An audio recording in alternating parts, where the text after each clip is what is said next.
Today, we are diving into a piece of jewelry that has a story just as dramatic and elegant as its design. I'm talking about the lavalier necklace. It's a style with such a rich history and a look that has captivated people for centuries. So let's get into it and uncover some of its secrets. You've probably heard the name before, right? Even if you couldn't quite picture the necklace. This famous line from the musical Chicago isn't just about being glamorous. It perfectly captures the statement a lavalier makes. It's bold, it's a little bit sensual, and it absolutely commands attention. So, what exactly is a lavalier? What are the specific design details that give it that sleek, elegant line and make it so distinct from other necklaces? Let's break it down. Okay, so at its core, the definition really comes down to one crucial little detail: how the pendant is connected. See, unlike most necklaces where a pendant just hangs from a loop, that's called a bail, a lavalier's pendant is an actual part of the chain itself. This is what creates that seamless, flowing Y shape that it's so famous for. Let's look a little closer at the defining features. You can see that direct connection to the chain, which makes the Y shape, but notice the finish? It almost always ends with a single dangling drop, maybe a pearl or a gemstone that acts like a little exclamation point. And the pendant part itself often has this incredibly delicate, almost lace-like metalwork. That's called filigree. Now, the story behind the name is just as intriguing as the necklace itself. It involves a French duchess from the 1600s and a super famous actress from the 1800s. And yeah, there's often a bit of confusion between the two of them. So here's where people get tripped up. The style is believed to be named for Duchess Louise de Lavalier, who was a mistress of King Louis XIV way back in the 17th century. Then, centuries later, you have the French actress Eve Lavalier, who becomes a huge star.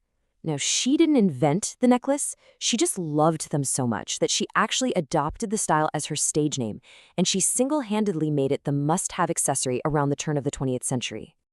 You know, a huge reason the lavalier has stuck around for so long is that it's a total stylistic chameleon. It didn't just stay frozen in time. It kept reinventing itself for each new generation, perfectly reflecting the artistic vibe of the era. We're going to look at three key periods that really defined the lavalier as we know it today. You've got the Victorian era, the Art Nouveau era, and of course the incredibly glamorous Art Deco era. Each one put its own unique spin on the design. So starting in the Victorian era, lavaliers were just the absolute essence of romance. Think really sweet, sentimental designs with incredibly detailed floral motifs and the soft glow of tiny little seed pearls. They were delicate, they were personal, and deeply feminine. It was all about reflecting a culture that valued sentiment and hidden meanings in jewelry. Then came the Art Nouveau era, and the whole design language just shifted completely. It was sort of a reaction against the industrial age. So jewelers ditched perfect symmetry for these beautiful, organic curves that mimicked nature.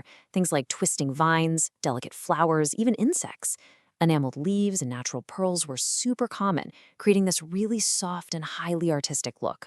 And then came the Roaring '20s and the Art Deco era, and everything changed again. Those soft curves of Art Nouveau, they were replaced with bold, geometric symmetry and this really grand architectural opulence. Inspired by the machine age and all the rising skyscrapers, designs got cleaner, sharper, and very often completely encrusted with sparkling diamonds.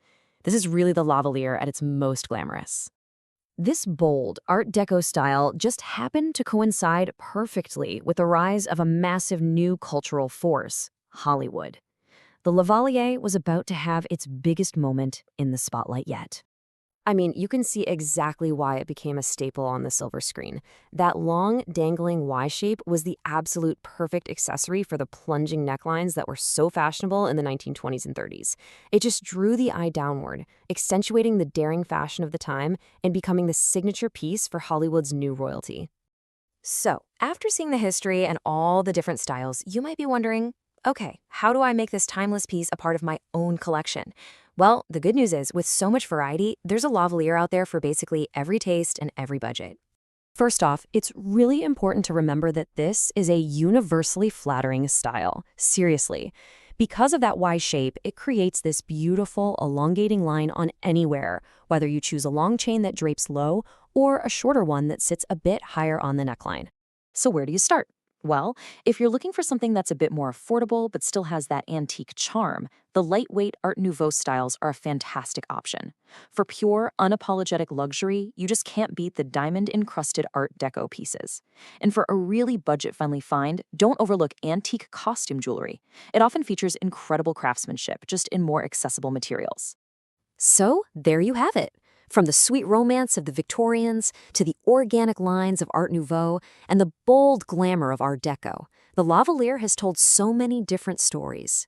The only question left is, which style speaks to you?